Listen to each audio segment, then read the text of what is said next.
નમસ્તે મિત્રો, જય દ્વારકાધીશ. આનંદમાં હશો, સેમ કુશળ હશો.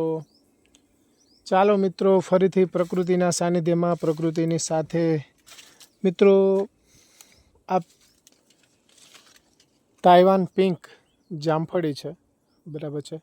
એનું આપણે કટિંગ કરેલું હતું એઝ પર એના નોર્મ્સ પ્રમાણે. એમાં ફરીથી મિત્રો ફ્લાવરિંગ આવવા માંડ્યું છે, આપ જોઈ શકો છો. પુષ્કળ પ્રમાણમાં પાછું નવું ફ્લાવરિંગ આવવા માંડ્યું છે, બરાબર.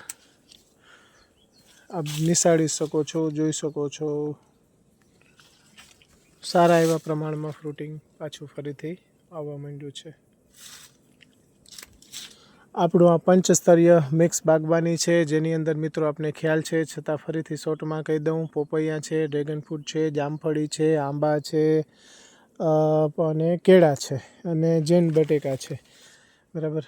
આ જામફળનું સરસ મજાનું ફૂલ ખીલું છે, આપ જોઈ શકો છો. એકદમ મસ્ત ને સ્મેલ પણ એની બહુ સારી આવે છે મિત્રો, બરાબર છે.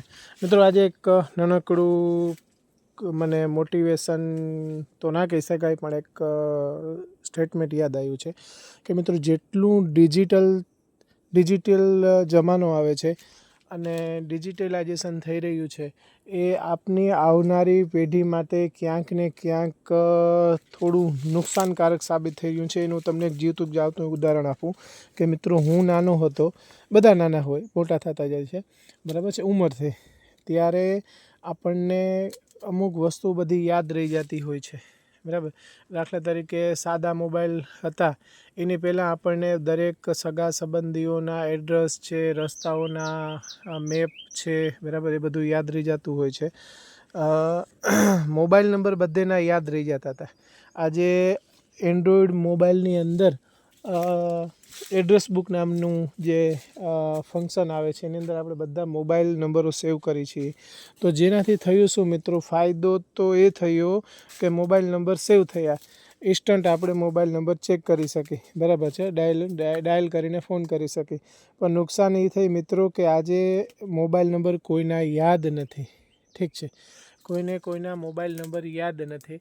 આ મોટી નુકસાની થઈ. ઇવન ફેમિલી મેમ્બરના પણ મોબાઈલ નંબર યાદ નથી. આપણે આપણા ફેમિલી મેમ્બરના અમુક નંબર પણ યાદ નથી. આ મોટામાં મોટી નુકસાની જાય છે મિત્રો. એટલે કે ફાયદો તો છે, પણ ફાયદાની સાથે નુકસાની પણ જબરજસ્ત છે. તો આઈ હોપ કે જેટલું ડિજિટલાઇઝેશન થાય છે એના કરતાં આપણને નુકસાની મિત્રો મોટા પ્રમાણમાં થાય છે. તો આપણે આપણા બાળકોને ડિજિટલ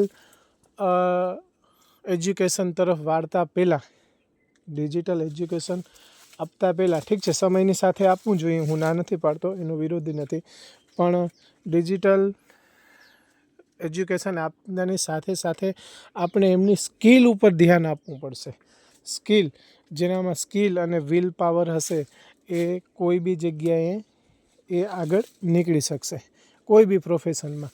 એટલે only for education, digital education જરૂરી નથી. સ્કિલ અને વિલ પાવર, બરાબર, એમનો આઈક્યુ છે એ એકદમ પરફેક્ટ હોવો જોઈએ, તો એ આપણને અને એનું ફ્યુચર ક્રિએટ કરી શકશે. So guys, thank you, bye, tata, see you.